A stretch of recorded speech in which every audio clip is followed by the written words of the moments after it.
കലോത്സവ നഗരിയിൽ ദാഹിച്ചെത്തുന്നവർക്കായി ദാഹജലമൊരുക്കി soldiers club ശ്രദ്ധ നേടി. പയ്യന്നൂരിലെ സൈനിക വിഭാഗങ്ങൾക്കിടയിലെ കുടുംബങ്ങൾക്ക് സാന്ത്വനവുമായിട്ടാണ് ഇത്തരമൊരു ക്ലബ് ആരംഭിച്ചിരിക്കുന്നത്. കലോത്സവ നഗരിയിൽ പട്ടാളക്കാരുടെ ഭാര്യമാരായാണ് ദാഹജലം വിതരണം നടത്തിയത്. പയ്യന്നൂർ കലോത്സവ നഗരിയിലെത്തുന്നവർക്ക് ദാഹം അകറ്റാനായി പയ്യന്നൂർ സോൾജേഴ്സ് ക്ലബ് ഇവിടെ ദാഹജല പദ്ധതി ഒരുക്കിയിരിക്കുകയാണ്. ഇന്നത്തെ പ്രത്യേകത എന്ന് വെച്ചാൽ പട്ടാളക്കാരുടെ ഭാര്യമാരാണ് ഇവിടെ കുടിവെള്ള പദ്ധതി വിതരണം ചെയ്യുന്നത്. നമുക്ക് അവരോട് കൂടുതൽ കാര്യങ്ങൾ ചോദിച്ചറിയാം. ഇത് ഞങ്ങൾ സോൾജേഴ്സിന്റെ ഒരു കൂട്ടായ്മയാണ്. പയ്യന്നൂർ സോൾജേഴ്സ് ക്ലബ്ബ് എന്ന ഞങ്ങൾ ക്ലബിന്റെ പേര്.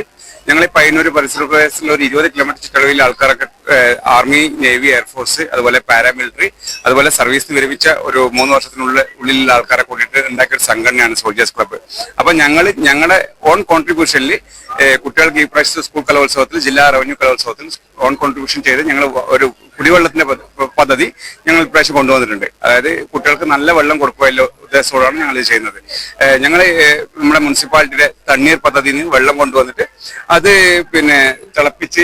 തിളപ്പിച്ചാറ്റി രാമച്ചം, പതിമുഖം എന്നിവ ചേർത്ത് തിളപ്പിച്ചാറ്റിയാണ് കുട്ടികൾക്ക് കൊടുക്കുന്നത്. കാരണം ഒരുപാട് വെള്ളത്തിന്റെ ഇഷ്യൂസ് ഇപ്പം വരുന്നുണ്ട് നമുക്ക് ചുറ്റുവട്ടത്തും, മഞ്ഞപ്പിത്തത്തിന്റെ ഒക്കെ കാര്യങ്ങൾ. അതുകൊണ്ട് ഒരു നല്ല കാര്യമായിട്ടാണ് എനിക്ക് തോന്നുന്നത്. കാരണം എന്താ വെച്ച് കഴിഞ്ഞാല് പയ്യന്നൂർ സോൾജേഴ്സ് ക്ലബിന്റെ ഇത്രയും നല്ല കുട്ടികൾക്ക് നിങ്ങൾക്ക് കാണാൻ പറ്റും. എല്ലാരും വരുന്നവരും പോകുന്നവരും ഒക്കെ ഈ വെള്ളം കുടിക്കുന്നുണ്ട്. കാരണം ഇതിനെ കൊണ്ട് വേറെ സൈഡ് എഫക്റ്റോ കാര്യമോ ഒന്നുമില്ല.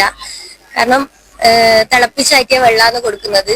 ക്ലൈമറ്റ് ചേഞ്ച് ആവുന്ന ഈ സാഹചര്യത്തില് തണുത്ത വെള്ളം കുടിക്കുമ്പോൾ കുട്ടികൾക്കായാലും മുതിർന്നവർക്കായാലും ആർക്കായാലും ഒരുപാട് ബുദ്ധിമുട്ടുണ്ടാവും.